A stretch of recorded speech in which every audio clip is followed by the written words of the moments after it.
Full story. I wasn't supposed to be alive right now. Not after what happened on September 11th, 2001.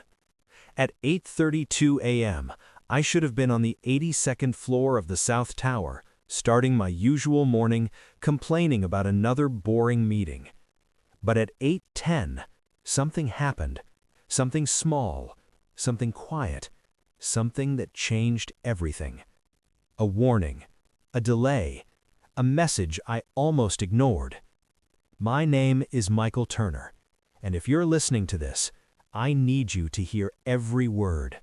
Because this story isn't just about 9/11, it's about a father I barely knew, a truth buried for decades, and a question that nearly destroyed me. Why did I survive when so many didn't? Chapter 1. The morning that changed everything. That morning felt wrong from the moment I opened my eyes. My alarm never rang, my coffee machine didn't start. Every part of my routine was off by 15 minutes, like the universe was nudging me away from something. I rushed through my apartment, frustrated, half-dressed, tie hanging off my neck. At 8:10, my beeper vibrated. A 5-digit number I didn't recognize. An internal code, maybe? I ignored it. But as I grabbed my coat and reached for the door, it buzzed again.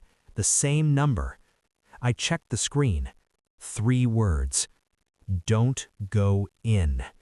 No explanation, no sender, nothing. Just a warning that made the hair on my neck stand up. For the first time in years, I hesitated going to work. Chapter 2. The moment everything happened. Something told me to turn on the TV. At first, nothing. Static. A blue screen. Then suddenly, the picture came alive. Smoke. Flames. A reporter barely holding back panic. There's a plane that hit the North Tower. My breath froze in my chest. My building was the South Tower, but fear wrapped around me like a fist. And then, at 9:03, I watched the second plane hit. My building, my floor, my office, my friends. The beeper slipped from my hands.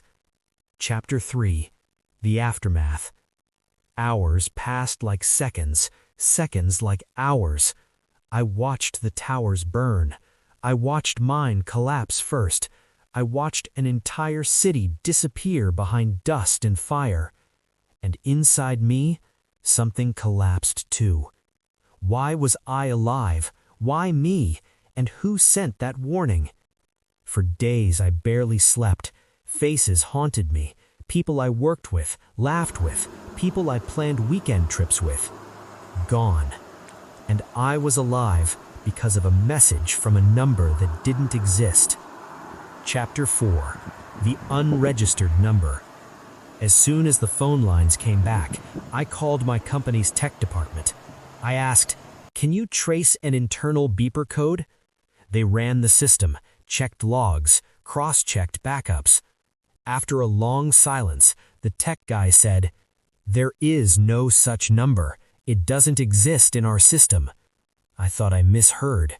He continued, "That code format hasn't been used since the 1990s. It belonged to an old emergency pager network, police, firefighters, Port Authority personnel. No civilians ever had access to it." My blood ran cold. There was only one person who ever had access to my pager number. Only one person who worked in the Port Authority.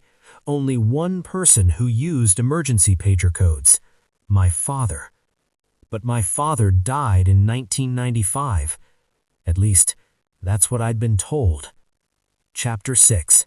The box my mother hid. 2 weeks after the attacks, I went to see my mother. She was already shaken, already drowning in fear and memory. But when I told her about the message, she went pale. "Mom, what are you not telling me?" Her eyes filled with tears. "Michael, please don't dig into this. Some answers hurt more than the questions." That night, I searched the attic, and that's when I found it. A metal box, old, heavy, hidden. Inside, a Port Authority police badge, photos of Dad in uniform, a letter addressed to me, a floppy disk labeled Tower Logs 1993 to 1995. My father wasn't an office worker. He was a Port Authority police officer stationed inside the World Trade Center. All my life, my mother had lied. Chapter 6. The Letter That Broke Me. I opened the letter with shaking hands. My son, if you're reading this, then your mother kept her promise. I wasn't killed in a car accident. I asked her to say that, to protect you. I felt the room spin. Dad continued, I worked the 1993 bombing. I saw warnings, signs of something bigger coming. Another attack, deadlier. I reported everything, but they told me to stop. He wrote about copying logs, saving evidence, trying to warn people. His last message to me, if anything ever happens to the Twin Towers, do not be inside them, not ever. Signed, Officer Jonathan Turner, PAPD, 1924. I broke completely. Chapter 7. The real story of his death. The next morning, Mom finally told the truth. Dad didn't die in a car accident. He died inside the North Tower in 1995 during a failed evacuation drill. The department covered it up, afraid of lawsuits, afraid of panic. But until his final day, he believed another attack was coming, and his last request was simple: keep Michael away. Chapter 8. The Impossible Message. But Mom, the pager message came from his old emergency code. She whispered, Michael, his pager was destroyed. I saw it myself. Then who warned me? She didn't know. She still doesn't. But somehow, minutes before the second plane hit, someone used my father's dead code to save my life. Chapter 9. The Disk.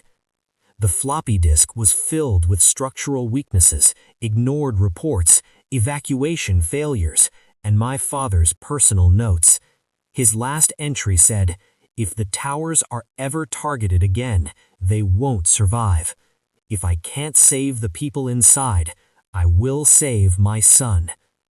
I realized then, he didn't just protect people, he protected me, even after death.